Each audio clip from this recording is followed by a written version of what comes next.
नमस्कार, स्वागत है आप सभी का म्यूचुअल फंड हेल्पलाइन में। आपके साथ मैं हूं स्वाति। म्यूचुअल फंड हेल्पलाइन में हमारी कोशिश होती है आपके उन सभी सवालों के जवाब देने की जो आपके म्यूचुअल फंड इन्वेस्टमेंट से जुड़े हैं। उलझन फंड चुनने को लेकर हो या फिर फंड से बाहर निकलने को लेकर, हर तरह के सवालों के जवाब आपको हम देने की कोशिश करते हैं। शुरू करते हैं आज का शो और देखते हैं कि आज के शो में खास क्या है। छोटी अवधि में कौन से म्यूचुअल फंड देंगे अच्छा रिटर्न? क्या सुरक्षित निवेश के विकल्प से मिल सकता है 10 से 15% रिटर्न? एक ही एएमसी के 2 स्कीम में अगर स्विच किया तो कैसे होगी एनएवी कैलकुलेट? और फंडनामा में इस हफ्ते हम जानेंगे कि आप एक निवेशक के तौर पे कितना रिस्क उठा सकते हैं, आप ये कैसे पता कर सकते हैं।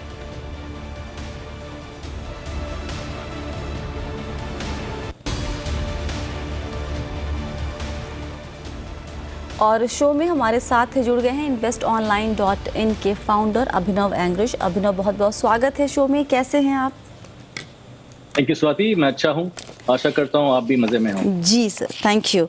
सवाल जवाब का सिलसिला शुरू करते हैं। हमारे साथ बालकृष्ण चौधरी जी फोन लाइन पर हैं। बालकृष्ण जी नमस्ते, कहाँ से बात कर रहे हैं सर? हाँ जी नमस्कार, मैं बेंगलोर में हूँ अभी जी। और म्यूचुअल फंड का बहुत पुराना इन्वेस्टर हूँ। करीब करीब 40 इयर्स से मैं म्यूचुअल फंड से जुड़ा हुआ हूँ। बहुत बढ़िया जब से यूटीआई ने इनिशियली शुरू किया था हिंदुस्तान में, तब से। और आपकी जर्नी कैसी रही सर? सफर कैसा रहा म्यूचुअल फंड निवेश का? म्यूचुअल फंड में जो मेरा एक्सपीरियंस रहा वो क्या है कि बहुत ऊपर नीचे रहा, कभी अच्छा कभी खराब। और जो चीज मैंने सबसे एक आउट ऑफ माय क्वेश्चन मैं आपको बताना मांग रहा हूँ कि मैंने वेरियस फाइनेंशियल एडवाइजर से डील किया और मैंने ये हरदम महसूस किया और मेरा एक्सपीरियंस ये रहा कि जितने भी फाइनेंशियल एडवाइजर्स मिलते हैं जी, वो लोग सब शेर की खाल वो एक्चुअली होते हैं भेड़िए, और शेर की खाल ओढ़ के शेर अपने आप को शेर दिखाते हैं और वो बहुत मिसगाइड करते हैं। उनका कोई भी माने एज ए फाइनेंशियल एडवाइजर, जबकि वो सर्टिफाइड होते हैं। ये भी मजे की बात है कि सर्टिफाइड फाइनेंशियल एडवाइजर हैं, लेकिन वो सिर्फ अपने और जिस कंपनी के लिए काम करते हैं उनके फायदे के लिए ही इन्वेस्टमेंट करवाते हैं और बहुत मिसलीड करते हैं। सर, ये मेरा एक्सपीरियंस रहा है। और फाइनली आज के दिन में करीब 2 साल से मैंने जितने भी मेरे इन्वेस्टमेंट्स हैं म्यूचुअल फंड में, सबको मैंने डायरेक्ट में कन्वर्ट कर दिया। वो चाहे लॉस में हुआ चाहे फायदे में हुआ। मैं आपको यहाँ पे रोकना चाहूंगी बालकृष्ण जी, माफ़ी चाहूंगी उसके लिए, लेकिन सबका एक्सपीरियंस अलग अलग होता है सर। और हमने अपने करियर में जितने भी एडवाइजर्स या एक्सपर्ट से बात की है या उनको पर्सनली भी जानते हैं, मैं पर्सनली आपकी बात से इत्तेफाक नहीं रखती हूँ। मैं बहुत ऐसे प्लानर्स और एडवाइज़र और डिस्ट्रीब्यूटर को जानती हूँ जो एक्चुअली बहुत अच्छे तरीके से अपने क्लाइंट को गाइड करते हैं। पर आज हमारी बहस या जिरह उस बात पे नहीं है। आज आपका सवाल क्या है सर? हमारा सवाल ये है कि अभी रिसेंटली सेबी ने जो एनएवी एप्लीकेबिलिटी के लिए कुछ चेंजेस किए कानून में, और जो मेरा स्पेसिफिक कंसर्न है स्विच के केस में, जो दूसरे और जो कारण जो भी होंगे टेक्निकली मैं उस पर कमेंट करने नहीं जाता हूँ क्योंकि वो सही भी हो सकते हैं, लेकिन मेरा कंसर्न सिर्फ स्विचिंग से है कि एएमसी चेंज नहीं हो रही। एक ही एएमसी में एक स्कीम से निकल के मैं दूसरे स्कीम में स्विच करता हूँ। जो मनी जो इस कानून को लाने के लिए मनी का जो क्राइटेरिया दिया गया था, तो मनी तो एएमसी के पास में ऑलरेडी रहती है जी, तो उसमें 5 दिन लगे डिपेंडिंग ऑन की नंबर ऑफ हॉलीडेज कितने पड़ गए। और जैसे तो 3 दिन के बाद होता है कानूनी, लेकिन यदि बीच में मान लीजिए सैटरडे संडे आ गया या और कोई हॉलीडे आ गया तो फिर वो 5 दिन 6 दिन पे चला जाता है। और उसमें क्या होता है कि जो इन्वेस्टर है उसके माइंड में अनसर्टेनिटी रहती है अबाउट द एनएवी जो मुझे मिलेगी, वो उसे ये रहता है, उसे ये लगता रहता है कि किस दिन की एनएवी मिलेगी, उसे नहीं मालूम होता है, right? This is what you are saying? हाँ जी हाँ जी हाँ जी। तो मेरा कहना ये था कि सेबी को इसमें कुछ सुधार लाना चाहिए और स्विच को इस रूल से निकालना चाहिए। यहाँ पर हम एक बार अभिनव से बात करते हैं, उनकी राय। अभिनव, आपने पूरी बात डिटेल में सुन ली, मुझे कुछ और कहने की अब जरूरत नहीं है। देखिए स्वाति, बालकृष्ण चौधरी जी का कुछ एक्सपीरियंस ऐसे रहा है प्रॉबेबली जहाँ से ये एडवाइजर्स या डिस्ट्रीब्यूटर्स से काफी निराश हैं।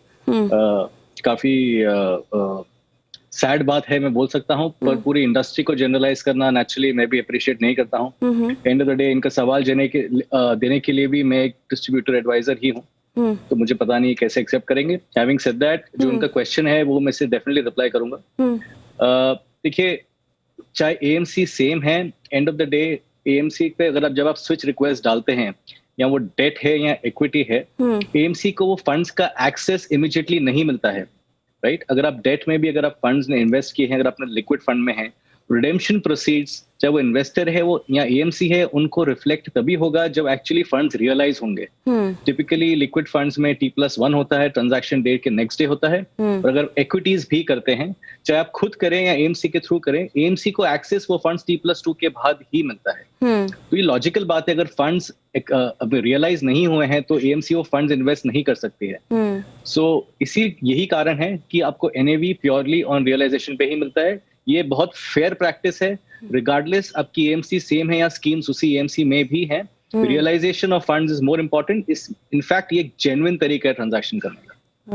Right. And it is more of a fair practice than anything. आप ये इमेजिन करें कि कोई अगर बड़ा इन्वेस्टर है, वो अगर आज 50 करोड़ या 100 करोड़ रुपए शिफ्ट कर रहे हैं, और अगर फंड का साइज बड़ा नहीं है, फंड को अगर एएमसी को उसके अवेलेबिलिटी ऑफ फंड्स नहीं है, नेचुरली एएमसी पे इम्पैक्ट आएगा, उसका एनएवी पे भी इम्पैक्ट आएगा, और इवेंचुअली जो छोटे निवेशक हैं उनको भी इसका इम्पैक्ट आएगा। तो ये एक स्टैंडर्डाइजेशन है और ये एक सही प्रोसेस है, और मेरे हिसाब से ये एक करेक्ट प्रोसेस है जो एएमसी को फॉलो करने के लिए सेबी ने निर्देश दिया है।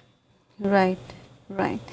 चलिए फिर यहाँ पर हम दूसरा सवाल ले लेते हैं। हमारे साथ फोन लाइन पे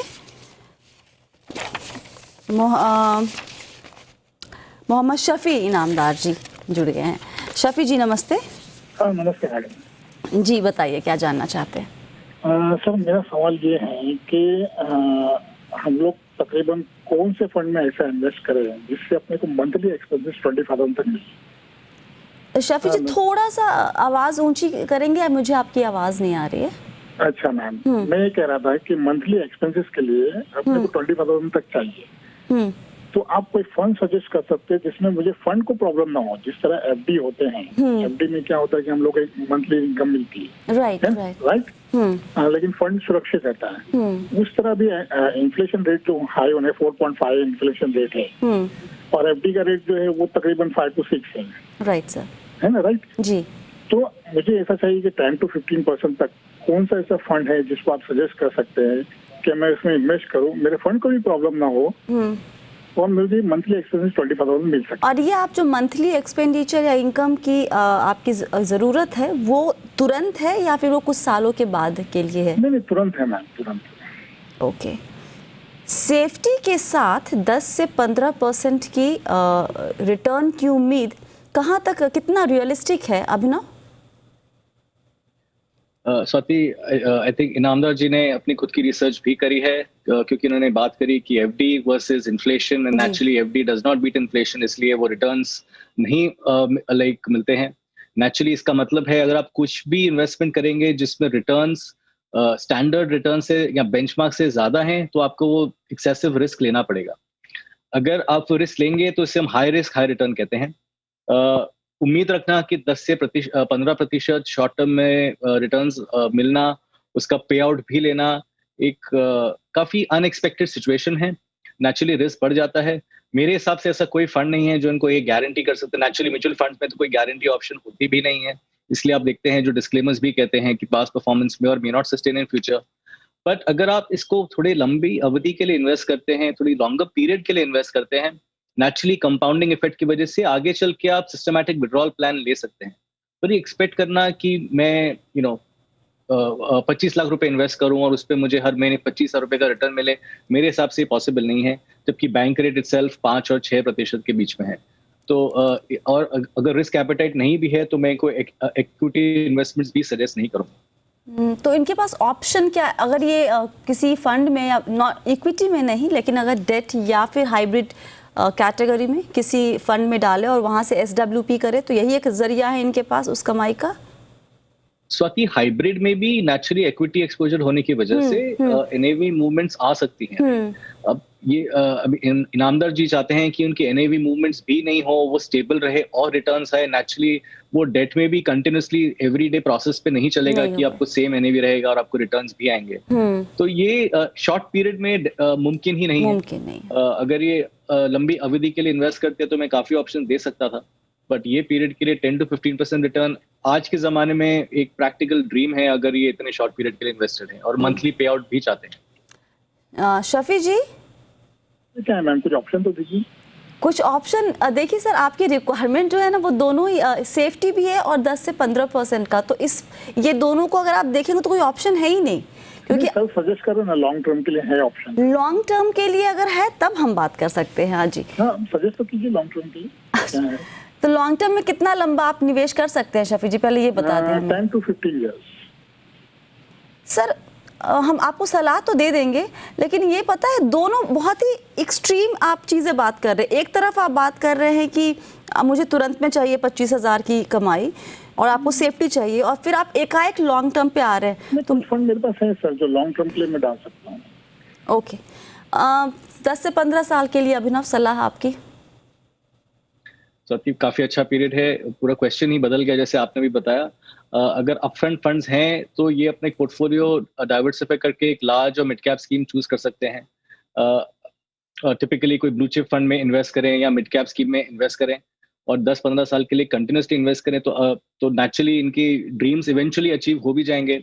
इनका पैसा एवरेज अगर मैं 12% का रिटर्न भी लूँ 8 से 9 साल की पीरियड में कंफर्टेबली ये इन्वेस्टमेंट डबल होने की गुंजाइश भी है। एडिशनली अगर ये इसमें SIP भी कंटिन्यू रखते हैं तो रुपी कॉस्ट एवरेजिंग का भी फायदा मिलेगा और इवेंचुअली वो गोल अचीव होने के बाद ये फाइनली ये अपने फंड्स विड्रॉ कर भी सकते हैं। तो एक मिड कैप और एक ब्लू चिप का पोर्टफोलियो बनाएं और उसमें कंटिन्यूसली इन्वेस्ट करके रखें तो नेचुरली इनको कभी तकलीफ नहीं होनी चाहिए। कुछ नाम, एक दो नाम बताना चाहेंगे आप इन दोनों कैनरा रिबेको इमर्जिंग इक्विटीज फंड ले सकते हैं, उनका डाइवर्सिफाइड इक्विटी है, वो भी फंड आप चूज कर सकते हैं। ओके, चलिए यहाँ पर एक छोटा सा ब्रेक लेते हैं। ब्रेक के बाद हम कुछ और सवाल लेंगे, जवाब देने की कोशिश हम पूरी करेंगे। बने रहिए म्यूचुअल फंड हेल्पलाइन के साथ।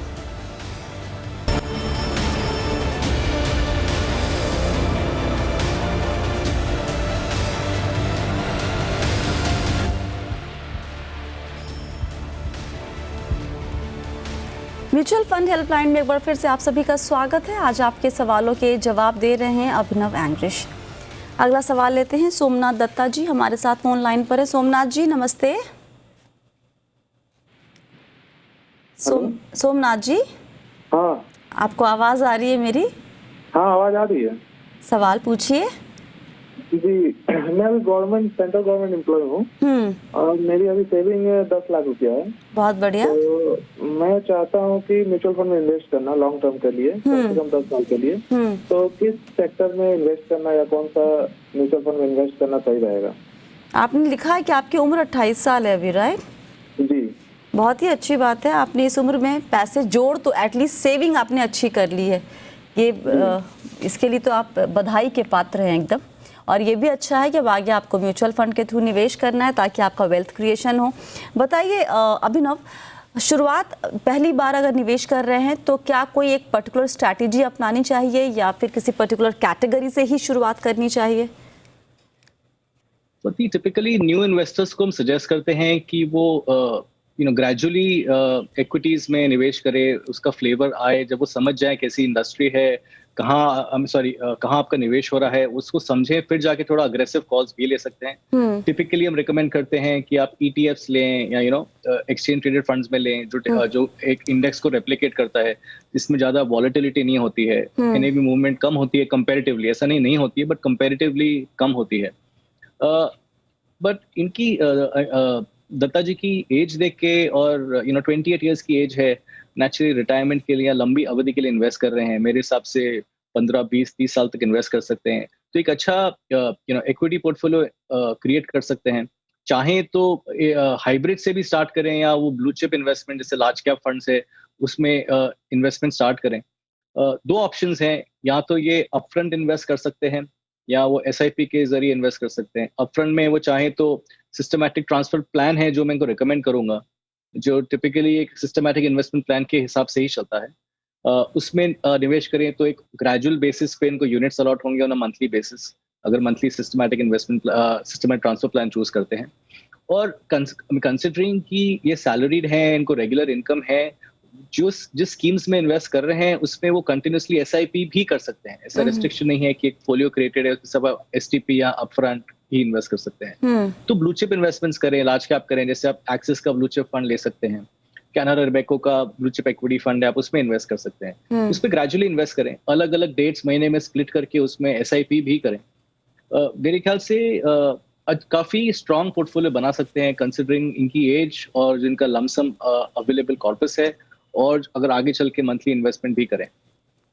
ओके तो अगर इनको मान लीजिए अभी 10 लाख है, अगर इनकी आप क्विकली प्लानिंग कर दें कि कहाँ निवेश करें, किस तरह के डेट फंड में, और वहाँ से एसटीपी किन फंड में की जाए, नाम कुछ बता सके अगर आप। ओके तो Swati, typically ultra short term funds होते हैं, हर एएमसी में होते हैं। लेट्स अज्यूम मैं इनको रिकमेंड करूंगा जैसे एक्सिस ब्लू चिप में इन्वेस्ट करें। तो एक्सिस ब्लू चिप का अल्ट्रा शॉर्ट टर्म फंड है, उसमें इन्वेस्ट करें, उसमें से वीकली या मंथली एसटीपी अमाउंट चूज कर सकते हैं। अगर 10 लाख रुपए इनकी अपफ्रंट अमाउंट अवेलेबल है तो मैं रिकमेंड करूंगा कि 50% आप अपफ्रंट इन्वेस्ट कर लें फंड में, और बाकी फंड्स आप 5 लाख रुपीज जो इनका पेंडिंग है, जो इनका एग्जिस्टिंग कॉर्पस होगा, वो एक्सिस के अल्ट्रा शॉर्ट टर्म में डाल के उसे हर हफ्ते का एसटीपी ले। मतलब अगर आप हर महीने 25,000 रुपए अगर आप इन्वेस्ट कर रहे हैं, जो मैं इनको रिकमेंड कर रहा हूँ उनके 5 लाख के बैलेंस के लिए, तो इसको 4 इंस्टॉलमेंट में फर्दर स्प्लिट कर लें, एक एडिशनल रुपी कॉस्ट एवरेजिंग हो जाती है। तो एक 1.25 साल की पीरियड में जब ये पूरा 5 लाख रुपीज इनका इन्वेस्ट होगा तो इसका एक काफी ब्रॉड एवरेजिंग भी हो जाएगी। एडिशनली जो अल्ट्रा शॉर्ट टर्म में जो इनका इन्वेस्टमेंट रहेगा वो करीब 3.5-4% का इनको उस पर यील्ड भी आएगा। ऐसा नहीं है कि वो फंड्स आइडल रहेंगे, उस पर रिटर्न नहीं आएगा। आई मीन एक्चुअली ज्यादा रिटर्न्स नहीं है, बट द फोकस है कि आप लॉन्ग टर्म इन्वेस्टमेंट क्रिएट कर रहे हैं, तो आपका फोकस इक्विटी पे ज्यादा होना चाहिए compare to ultra short term या लिक्विड फंड। ओके शायद आपने कहा या मैंने सुना नहीं कि ये जो उनके पास 10 लाख है तो 5 लाख तो ये आप कह रहे हैं कि आप अपफ्रंट निवेश कर दें, तो वो भी एक्सिस ब्लू चिप में करें या फिर वो किसी और फंड में? हाँ जी, नहीं वही स्कीम में करें, एक ही स्कीम में, एक ही स्कीम में करें। अच्छा। और उसी स्कीम में ही एसटीपी करें, और अगर वो एसआईपी भी करना चाहते हैं तो इसी स्कीम में एसआईपी भी कर सकते हैं। ओके ठीक है, मल्टीपल इन्वेस्टमेंट स्ट्रैटेजी। ओके चलिए अगला सवाल लेते हैं। आशुतोष माथुर हमारे साथ हैं फोन लाइन पर। हाँ जी आशुतोष जी अपना सवाल पूछिए। हाँ, मेरे पास में अभी इमीडिएटली कुछ फ्री फंड्स आए थे जी सर। उसको मैं शॉर्ट पीरियड के लिए इन्वेस्ट करना चाहता हूँ। मेरा पीरियड लगभग 6 महीने से 1-1.5 साल तक का है। ओके तो इसमें कौन से म्यूचुअल फंड में लगाएं जिसमें एफडी से ज्यादा रिटर्न मिले मेरे को? ओके 6 से 18 महीने के बीच के लिए डेट में जितनी सारी कैटेगरीज है, कौन सा सबसे बेहतर होगा? सबकी ultra short term ideal category है। 6 महीने और 1.5 साल में काफी अंतर होता है, बट अगर आप ये श्योर नहीं है कि आपको कब फंड्स की जरूरत है, तो जितने शॉर्ट पीरियड का जो फंड का पोर्टफोलियो होता है उसमें इन्वेस्ट करना आपके लिए बेटर होगा। अल्ट्रा शॉर्ट टर्म कैटेगरी एक लो ड्यूरेशन कैटेगरी है बेसिकली, जिसमें ये इन्वेस्ट करना चाहिए, क्योंकि फंड्स कभी भी विड्रॉ कर सकते हैं, एग्जिट लोड होता नहीं है, और comparatively from FDs and savings से इसका रिटर्न बेटर ही होता है जी। अगर आप एफडी में भी इन्वेस्ट करते हैं, आपको एक टेन्योर सिलेक्ट करना पड़ता है कि मैं 6 महीने 1 साल या 1.5 साल के लिए इन्वेस्ट करना चाहता हूँ। उसके हिसाब से आपका रेट ऑफ इंटरेस्ट आपको दिया जाता है। अगर आप प्री मेच्योरली विड्रॉल करते हैं, naturally banks charge some kind of penalty also. Okay mutual funds में आपको काफी लिक्विडिटी है, कोई रेस्ट्रिक्शन नहीं है, आप कभी भी इन्वेस्ट कर सकते हैं, ना एंट्री लोड है ना एग्जिट लोड होगी। तो आईसीआईसीआई प्रूडेंशियल का सेविंग्स फंड है, उसमें इन्वेस्ट कर सकते हैं। कैनरा रेबेको का सेविंग्स फंड है, उसमें इन्वेस्ट करते हैं। काफी लो ड्यूरेशन फंड्स हैं। लो ड्यूरेशन फंड्स में जो शॉर्ट टर्म गेन है वो आपकी इनकम के हिसाब से आपको टैक्स किया जाता है जी। सो ये आपको ध्यान में रखना है जब आप इन्वेस्ट कर रहे हैं। और चलिए शॉर्ट यहाँ टर्म पीरियड इज पर 3 इयर्स। जी चलिए अब यहाँ पे क्विकली हम रुक करते हैं हमारे खास सेगमेंट फंडनामा की तरफ।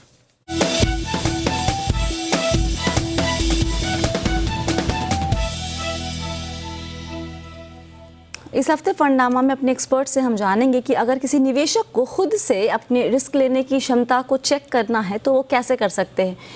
बताएं अभिनव, क्या खुद से किया जा सकता है या फिर किसी एडवाइजर के पास जाने की ज़रूरत है इसके लिए?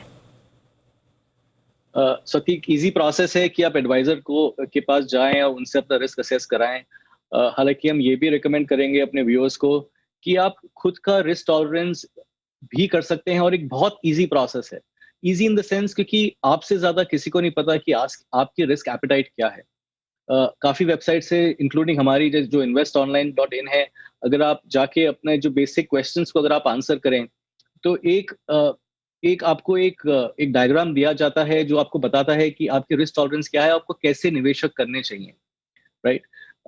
रिस्क स्वाति over a period of age and time change भी होता रहता है, क्योंकि आपके गोल्स जब आप 25 साल के थे, लॉन्ग टर्म गोल्स शायद चेंज नहीं हो, पर शॉर्ट टर्म गोल्स काफी चेंज हो सकते हैं। शॉर्ट टर्म या medium term goals depending family के एक्सपेंसेस या कोई आपका अगर आपके डिपेंडेंस हैं, तो अकॉर्डिंगली आपकी रिस्क एपेटाइट कंपैरेटिवली चेंज होती है। रिस्क के बेसिस पे आपके एक एसेट एलोकेशन क्रिएट किया जाता है कि आपको कितना इन्वेस्टमेंट इक्विटीज में होना चाहिए, डेट में होना चाहिए, या अगर आपके पास रियल एस्टेट है, या अगर आपके पास लोन्स हैं, तो ये सारी चीजों को मद्देनजर रखते हुए एक स्पेसिफिक प्लान बनाया जाता है। जी जी डेफिनेटली आप खुद भी करें, पर इवेंचुअली अगर आप किसी एडवाइजर से या किसी फाइनेंशियल कंसल्टेंट से बात करें, आप तो समझें बेहतर होगा कि आप तो डेफिनेटली बेटर, बिकॉज आपको उसके हिसाब से रिकमेंडेशंस मिल सकते हैं। राइट। चलिए बहुत बहुत शुक्रिया अभिनव आज सभी सवालों के जवाब देने के लिए।